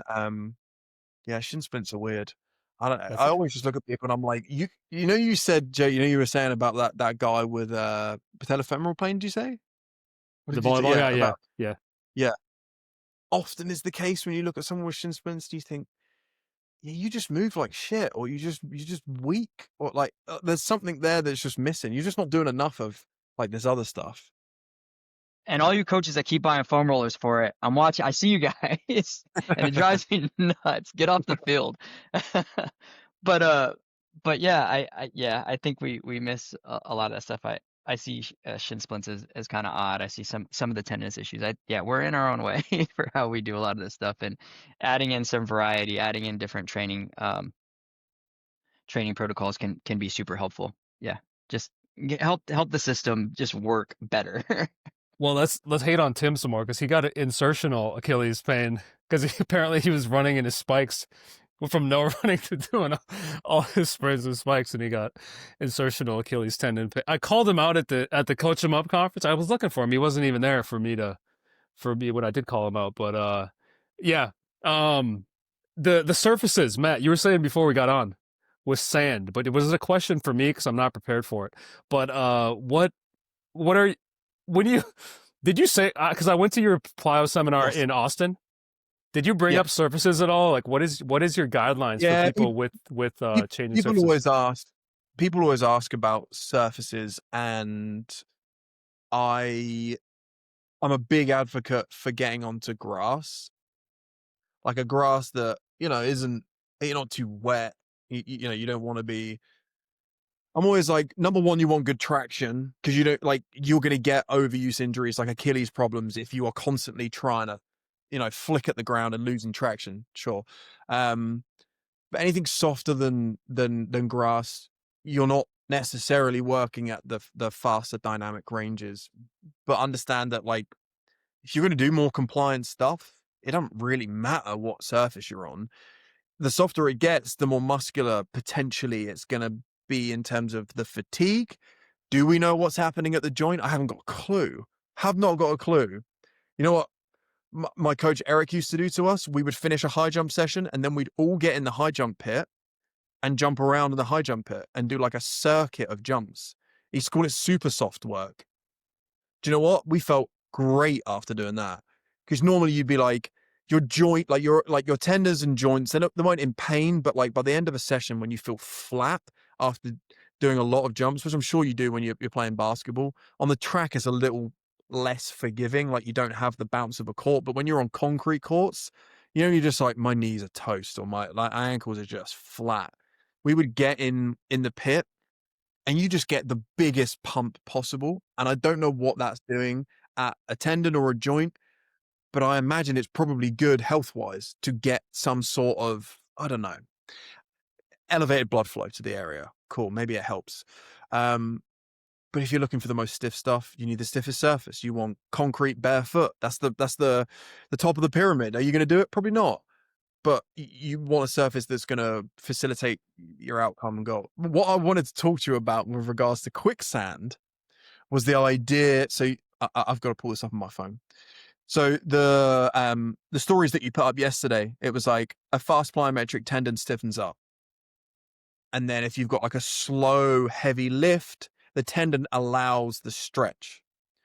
So I did a little digging into like, that sounds like quicksand and how quicksand works. So it's time dependent. It's thixotropic. So if I hit it hard, it stiffens. But because it's the behavior of what they call like a non-Newtonian fluid. So if you hit it hard, the quicksand stays stiff. But if I'm on it too slow and I'm trying to be compliant through it, that longer hold of something then it stretches and allows it to be more compliant. And it was just funny to me that could be your next meme instead of using SpongeBob. Is someone in quicksand That's what. trying to move So fast. Keith Barr said it back in the day with like a swimming pool. If you smack the water, it's very stiff, Yeah. and then if you put your hand in slowly, the things. So I've kind of used it, and I don't know what parts of the tendon are getting the work. I'm actually going to do a show with Hazel Screen again, but I need to formulate some better questions for her. But a lot of it's from her that the fast stuff, everything just gets really stiff. The whole tendon gets really stiff, and I think it's a panic response because if you're going to do a stiff max effort plyometric, if the tendon is not going to behave stiff, it's going to rupture. If it behaves compliant at all, it's going to pop. But it does strain a lot. The tendon will strain a lot, but I think it has no choice. It has it's at the end of its limit, and it's going to strain a lot. But that's just because it has to. Like something has to strain, and the tendon will. But the slow stuff is when like things are compliant, like fluids getting pushed out of the tendon, the fascicles are sliding, rotating around one another, and then the like stress relaxation. So some of the collagen that's getting strained is going back to a crimp relaxed state, and then other ones are taking over the load because the tendon. The way I look at tendon strain is it just doesn't want to be strained. The tendon, like what you're doing right now with your Achilles, your patellar's probably strained a little bit by sitting there, but if your foot is relaxed, your Achilles is in a crimp slack state, and that's where it wants to be. But if you let it be there forever, it would just wither away into nothing. But basically, once you strain it, once you put a stretch on it, it wants to go back to the relaxed state, and that's how you get that rubber band effect when you pull on it quick and then release, is that energy's coming back because it wants to go back to the relaxed state.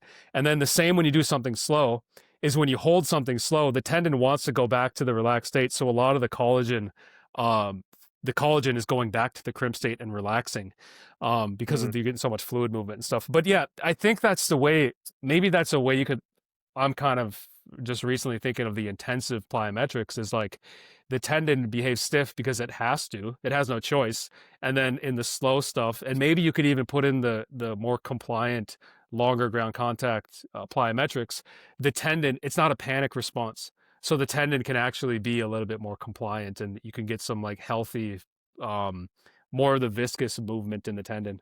So it's like the fast is the elastic tendon, the quick elastic that comes back, and then the slow or the compliant is the viscoelastic. You get kind of this fluid movement within the tendon that can give you like more of a health response. But yeah, maybe that's why.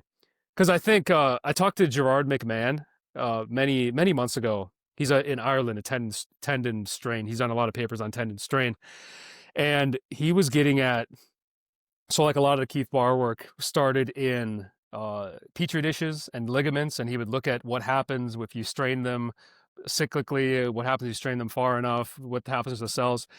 And he would take that work and then say, this is what you need to do in humans because this is what we found in the petri dish. And Gerard was kind of like, funny the way he talked about it. He's like, that's the opposite. What we should do is observe what's happening in the real world and then go in the lab to try to find the mechanism for why that's happening. So I think this is why track and field is, for me, not being a track and field guy, trying to learn about tendons, is there's so much you can learn from track and field just by looking at the way that they do track and field, because you guys have naturally figured out what's not going to lead to tendon issues, what's not going to lead to shin. Well, some of the good track coaches. And then on the back end, you can kind of look at, okay, maybe what's happening mechanistically, you know? But that's the way it should be. It shouldn't be, here's what a petri dish study said, and that's why we need to train for 10 minutes and then the tendon cells are shutting off and we need to take 6 hours of rest. You know, that was kind of the sentiment early on. And I'm just like, if that's were the case with tendons, then all of these track and field programs would have withered away, detrained tendons because they stopped adapting after 10 minutes. But it's like, that's not what we see in the real world. Yeah. Long-winded response to, I don't even know what you said. I mean, there's a couple of things I was going to say, and then I'll let kind of Derek go into it. But I like the idea of the intense stiff stuff, because we'll compare like a drop jump and a depth jump, right? The drop jump is be as stiff and as reactive as possible. The depth jump is fall from a higher height, higher overload. You spend more time on the ground, so it's more compliant, and then you're trying to send it for as much height as possible. You don't really care about the duration on the floor. And I wonder, because of the the reactive stuff is very much protect, and it's so preempted in terms of like, I don't think about landing. My goal is to get off the ground, right? And so, like you say, there's almost like everything just holds on for dear life at that point. And obviously, a lot of people train that very like stiff. Let's like maximize stiffness and reactivity in this very tall, rigid motion. And what's interesting is that like so much of sport isn't that at Isn't that all. And then and what we get is this big discussion around this portion of my training is tendon stiffness. And what we don't get is that, cool, I'm a high jumper. I want enormous stiffness at my patella. I do not want that knee to bend. I want it to be like a stiff, like bamboo stick. I'm going to get a little bit of yield, but ultimately I want to pop off of that. But what I do get is I get a lot, maybe at my Achilles. Maybe I get a lot more compliance out of that. And so the idea between like maybe having viscoelastic component to something like a depth jump is interesting in that maybe in those responses, I actually have a bit more time for my tendon to organize what it's trying to do because it has a little bit more time under tension. And then it can actually formulate itself into, rather than being like, it's a bit more fight rather than flight. You know, if I'm doing something reactive, it's like get away. Like I have to fly away. Whereas like the depth jump is more like I can fight because I now have time to organize what I want to do, and now I can actually apply force because I feel comfortable to apply force. So the idea of like accelerating, I have longer pushes through the ground. I can organize my body to drive propulsion. Max velocity sprinting is, this is just flight. I am just trying to organize my body to just continually spin my limbs. I don't have time to consider like what I'm actually trying to do with my body and how it's organizing itself. So I just create as much stiffness as I possibly can. But it's this weird idea of we fall in love with this stretch shortening cycle of everything lengthens and then shortens. And it's like, we're like dreaming of someone doing like a frog jump. Do you know what I mean? Like real big flexion patterns, real big extension patterns. So it's like, yeah, there's too many pulley systems happening. Something's staying stiff, something's being compliant, something's pulling at a different time. And we talk about tendon stiffness, and you're like, yeah, but the Achilles is being really compliant here, whilst the patella is being really stiff, or vice versa. I've got maximal stiffness at my knee, whilst my Achilles is doing something really compliant. So like, there's just too much going on, and it's, again, it goes back to shitloads of different things and loads of volume of it. Yeah, I also think that a part of it feels a little counterintuitive. So I'm gonna take this opportunity to tease Tim Riley a little bit on his on on, on his sprints, because I always tell him to relax, right? So if you look at sprinters getting into max velocity, they're relaxed. Everything's a trickle down effect. So if I'm looking at what's happening at their face and their cheeks being relaxed, if I'm looking at their shoulders, I also look at their hands. What are they doing? Are they keeping their hands relaxed? Because the moment that they start tightening up at the hands, you see it at the elbow translating up to the shoulders. Their face is really tight, and then it translates down. That works against you. You're not faster. So like, you can try as hard as you want. That's the counterintuitive part. You think that because you want to give this more effort that you're going to have better performance, and it often doesn't work that way, right? So I think when you're looking at some of the depth jumps and allowing yourself the time to move in and out of some of these movements, and when you get into max velocity sprint work or some of these high output works, it should feel and look effortless. Some of the best jumps we've seen, if you go back and watch Vince Carter, what is he doing? He's having a blast up there in the air, right? Like, this isn't some straining crazy effort. And I think there needs to be more training around that. I think we get into, how do we get the most output out of this thing? How do we get off the ground as stiff and as fast as we can? And we live there for a bit, and it's like, but why? Because we don't really do that or see that in sport, and it doesn't feel as good, right? It's just we're training at this crazy level, and I don't think we give ourselves the opportunity to get to a place where we can relax and we can move well, just in general. Yeah, my Does that stiffness. go back to your part, Jake? Does that, like, in my mind, I'm listening to him say that, and I'm like, that feeds into the track and field stuff that you were talking about. Like, maybe maybe they're doing too much of like the highly reactive elements where it's like it is flight phase and like the tendon is just hanging on for dear life when someone's just straining too much. Whereas track and field athletes are so good at staying relaxed when they move. And even someone that's playing basketball, right? If I'm a little fatigued from the game, I can't go full out. So I just have this flow about me. And that's going to cause me far less tendon stress or tendon pain or too much of overload of a tendon in a certain way in comparison to something that can be a bit more viscoelastic. It can, you know, push out fluid. It can then reabsorb, or like whatever it does to go through those ranges that we want it to, rather than being like, hold on for dear life. Is that like I start to learn how to sprint. I do too much max velocity flies. I'm really tense and everything is just like I'm working my limbs like hammers rather than allowing them to be at least slightly compliant. Yeah. Yeah, I think yeah, the times where my patellar tendon hurts are the stiffest looking jumps ever. You know, the knee the knee does not want to bend. It doesn't feel good either. And I'm naturally compliant because of the lifting and whatever. I want to bend a lot, but I think of the development of kids is like you think of the falling off the swing and the everything they do is compliant, and that's how they're developing tendons. Is you hardly see where are the stiff movements in kids, you know? If anything, you get them if you coach it, if you're coaching pogos or something and it's like land stiff, but it just looks kind of unnatural. But going back to that jump you said though, the intense one is the depth jump and the compliant one is Yeah. the depth drop, or what's So you got the drop jump is reactive and fast. okay. Drop jump is like hanging on for dear life. Yes. Drop jump, yeah. So like the drop jump, yeah. And I think that's all it is because when I talked to Hazel, I was like, I have it in my head, which actually people have disagreed. I've got some good feedback on like the slow versus fast movements, you know. And some people in tendon world are like, I wouldn't look at things that way, you know. Which is like, but anyways, I asked her, and she was like, when you move, God, what did she explain first? I think she explained the slow movements first.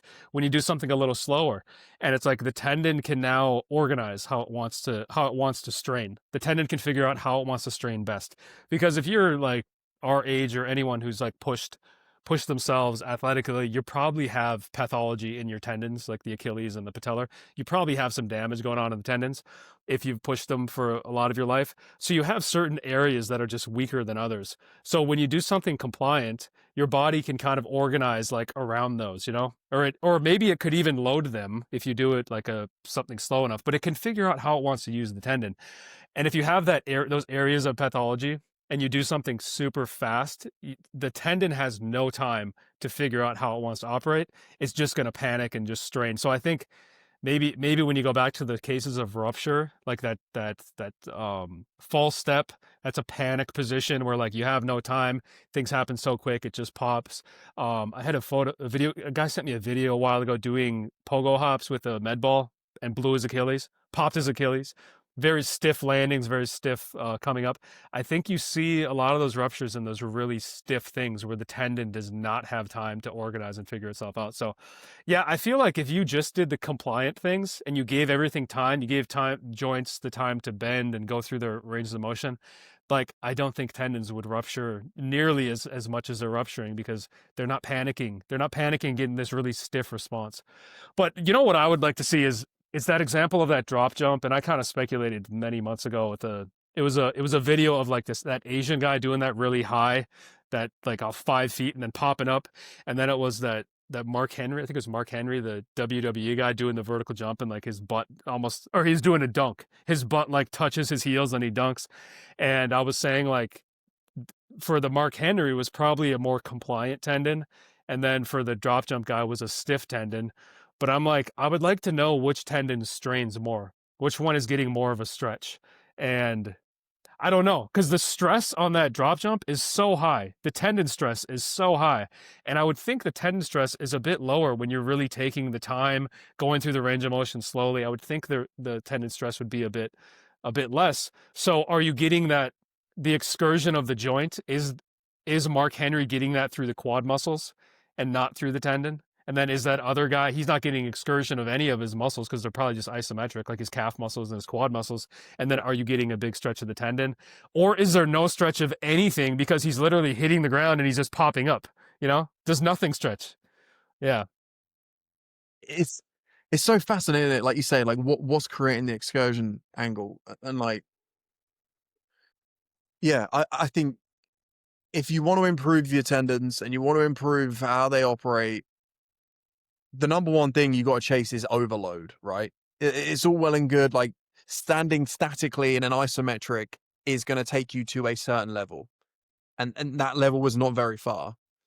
It's your goal to add more overload over time, whether it's compliantly or whether it's stiff, and the overload in the tendon is what's going to create the adaptation, I think. And I think we very much stay away from, we're like, cool, we want to do slow strength work or slow isometrics. That's going to cause the strain, and what it's going to allow that collagen to lay, whatever the anatomical way it happens.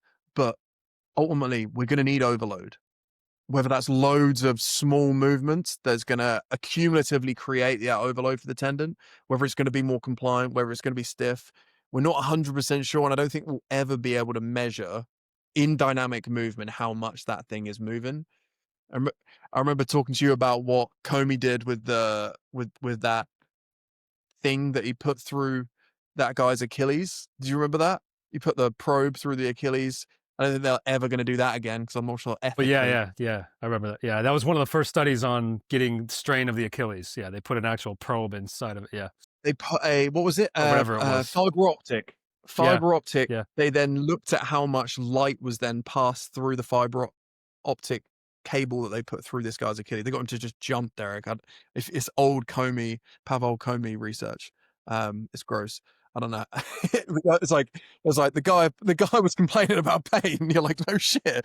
You put a probe through his Achilles and then made him jump around.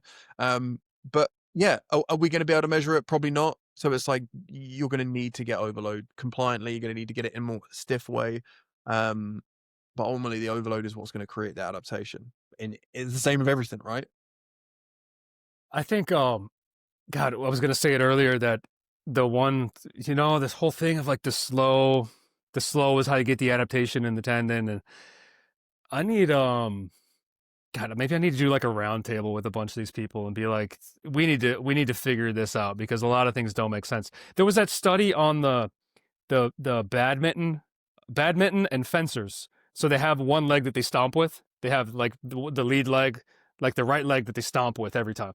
And that patellar tendon was 1.25 times bigger, 1.25 times stiffer than the back leg. And it's like, this just tells you that a lifetime of habitual loading is the way to build the tendon. And it's probably the best way to build a tendon over anything is a lifetime of habitual loading. So it's like the track and field sprinters are probably going to have the best Achilles. The jumpers are going to have the best patellars. And it's not because of like 3-second isometrics for a month, but it's from 20 years of doing the event that they want to do. And it's reflected too on tendon changes, tendon adaptations. Maybe this is why in research they say like plyometrics don't increase stiffness. And it's like, well, how long was your study? Because if the tendon takes 5 years to improve stiffness, was your study 5 years or was it 6 months?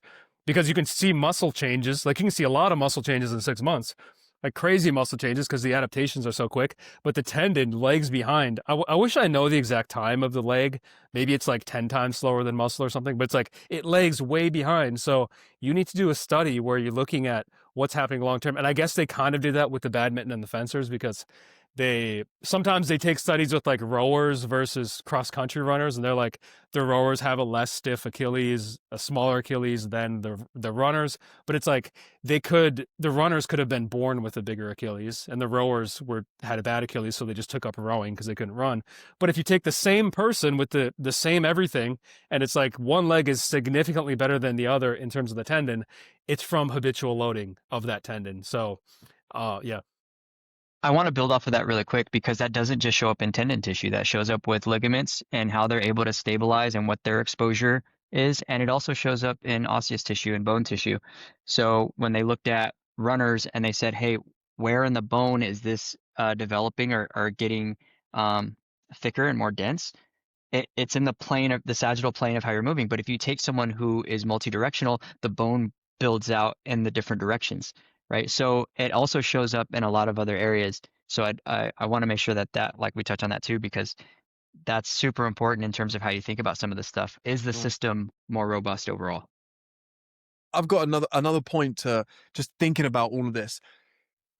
Have you seen much with regards to like the reversing qualities of tendon adaptations with these like isometric um programs? So like we're very heavy in isometric research when it comes to developing tendons and saying, cool, if we go through, let's say we go through a 2 or 3 4 month program of improving tendon stiffness or improving the capacity of a tendon, I hazard a guess to say that if you stop doing that isometric stuff, and you may get someone back into it, but the result of pain coming back in pretty quickly, I bet is there, and the overall capacity of it is probably going to slow down a lot quicker than if you were to have someone that has 5 years track experience, and the level of adaptation that comes in from hundreds of thousands of high quality landings is going to trump. It feels like the research that comes in to tell us what we need to train is like, oh well, are we just going to do isometrics forever? Or Yeah. like, do you know what I mean? Or is it the case that we need to get into this fast dynamic stuff that's going to cause a much greater and longer adaptational change, because it's something that we need longitudinal studies that are going to plyometrics for 2 years. Yes, it did strain the tendon, and we did end up seeing much greater structural adaptations, because we get it all the time, right? We get, I see it all the time with people saying that, oh no, it's not the weight training is the thing that's changing the tendon, and it's like, I just don't know how long that affects it. If you put in a 12-week lifting program, how long does that actually help the tendon for? Do you see a detrain in it, and actually you just need it to Yeah. stuff? Yeah. Well, I No. think in our world with people we relate to is like most of them do dynamic things. So it's like you solve it there. You're like, just keep the dynamic things in. End of story, you know? Like you have to do them. Yeah, yeah, I think it's got to come back to like what's missing, you know? What's missing? And it's like if that's all you're doing for your tendon training and you want to do dynamics, so you got to put the dynamic stuff in. Um God, what was I was thinking, I was thinking of so this spectrum of like a stiff, and you always want a stiff tendon. So like a stiff tendon versus a compliant tendon. And it's like tendons are going to be stiff if you're regularly training. You know, you're active, you're training, you're lifting weights. Your tendons are going to be stiff because you're loading them. It's when they lose stiffness, and when they get more compliant, is when you are injured. So you have time off. There's many. Oh, like novice people are going to have more compliant tendons. Injured people, maybe there's another group I had in there, but I forgot. Detrained people, just detraining. You take a month off, you sit on the couch, your tendons are losing stiffness. So yeah, I look at I don't know if this had anything to do with your question, but it's is like, what do you need? What do you need? And if you're like detrained and you haven't done the thing for a super long time, it's like the example, like the Berlin method, 3-second overcoming isometrics. If you're a novice, you're detrained, what are you doing even thinking about that? Just go and do like a minute isometric and your tendons are going to get stiffer. Or go and do a 3-minute isometric, your tendons are going to get stiffer. You're so detrained. That's for the people who are at the very top. And it's probably the same with the intensive stuff. It's like if you haven't done plyos for 10 years, what are you even thinking of doing an intensive plyometric? Go and do the extensive, more cyclic things that are, and because you're so detrained, you're going to get a training effect from doing the bare minimum type stuff. But yeah, for your question though, of like what the question was exactly on, oh, what effect are you going to see if someone has a background of jumping versus if they're just going to do the only isometrics? Yeah, I think that's a case of like, you know, like Will Rattel might have popularized this, where he'd just be like, good training, and he would list off everything he's doing. So it's like, what is good training? It's like doing sprints and jumps and lifting and then doing some cardio. There you go. You know, you should be doing all of that all the time. And even for the people who are not dynamic, you're probably going to step off a curb and slip at some point, and you don't want to rupture your patellar tendon. So why not just do some dynamic things? And then sometimes it could have an effect on, it could have, like Derek with the strongman, you know, like he's not doing that stuff in training, but sometimes it can have an effect on pain. You know, it can be kind of what they're missing, and maybe the body can. I don't know what's going on with tendon pain, but sometimes I feel like you literally just need to look at what you're not putting in your training program. And so often for me, I stop playing basketball and I stop jumping, and my patellar tendon pain comes about. Even though I'm not doing those things, it's like it still is there. So I'm like, if I can reasonably do those things, my pain will like be gone or feel much better. So David Gray, that was one of our first shows, I think. It was around what's missing. What's missing? Rehab, what's missing? And it's always like there's an elephant in the room that someone is missing, and let's just throw that in, and so many people are going to feel better. I always go off of objects in motion, stay in motion. That's that's simple enough for me. Let me just refer to Newton. Oh, dude, Greg Hawthorne. I don't know. You guys Greg was at the Austin Summit. I don't know if Derek, you ever talked with him. He was talking to me, and I've heard no one else say this. He was talking about the tendon being a high pressure tissue, like having a lot of pressure already, and that's what kind of keeps blood flow out and nerve endings and all these things out, is because there's so much pressure in the tendon.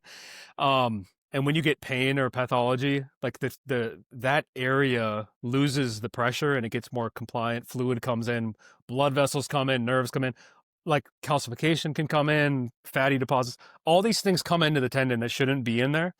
And it's the pressure that keeps everything out, the high pressure. So this was just like a wild speculation on Greg, but I'm like, I think about it all the time. And I'm like, I feel like the plyos give you so much pressure in the tendon that it's hard to get somewhere else. And maybe keeping a reasonable dose of those keeps all these other tissues, all these other bad things out of your tendon. And even if I'm doing heavy lifting, or if I'm doing isometrics, like I've had periods where I've done overcoming isometrics many times a day, and it's like my patellar pain is still there. It could be a compounding thing, and then finally I get like healthy enough where it goes away. But it's like generally, if I can put in some really quick loading on the patellar tendons through some plyometric or some reasonable dunking volume, sometimes it just makes the pain go away. And I have yet to explain why. Maybe I should just give up, because no one's ever going to be able to explain pain anyways. I had it recently.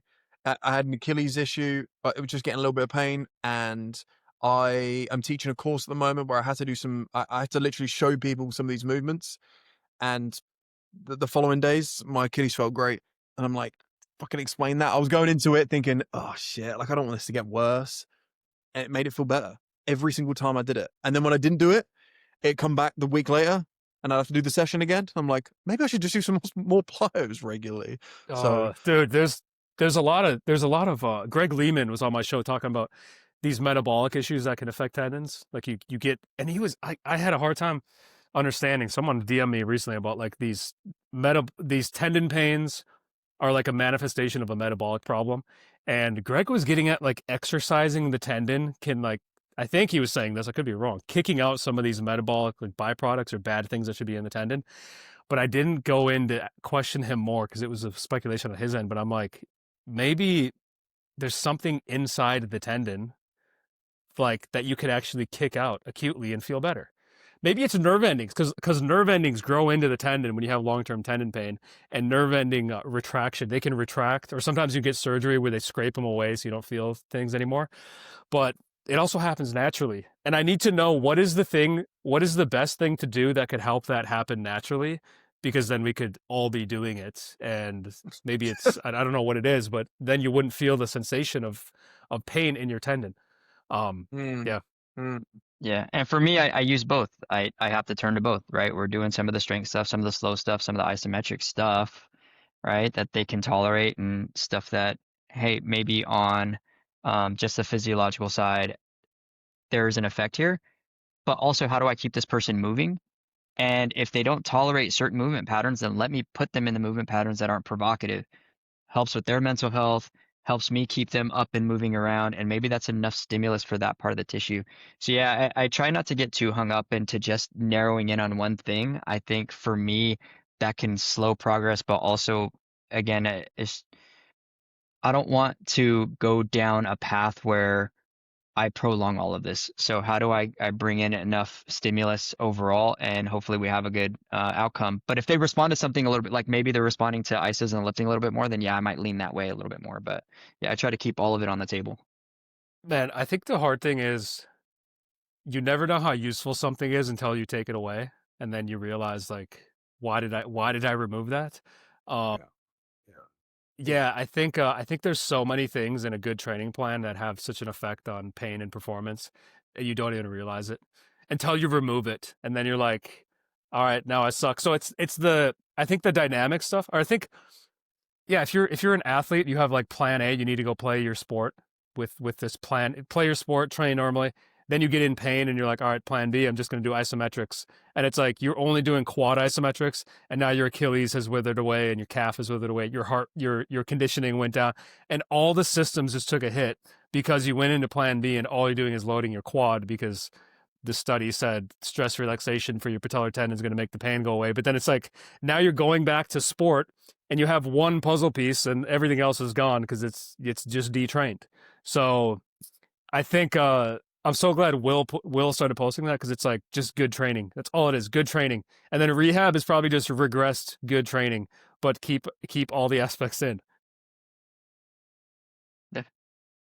Yeah, and I like it. like you said to the metabolic piece, right?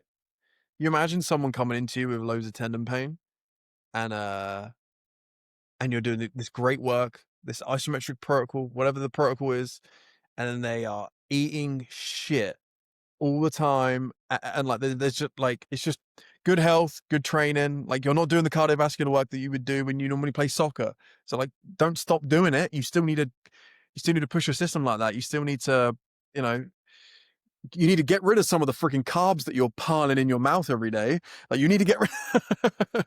Yeah, that's like the same with the college athletes. Right? When college athletes are in college, they stay in good shape and they eat bad because they're exercising, and then they leave sport and they all gain 20 pounds of fat because they're eating the same and not active. And rupture their Achilles. Yeah. Yeah. Okay. All right, guys. Closing remarks on what people are coming to see in New York. How many spots left? I'm gonna post this soon, so there'll still be 5. Yeah, it's Jade, you'll put the link in the show notes, and we'll post this, and that'll be great.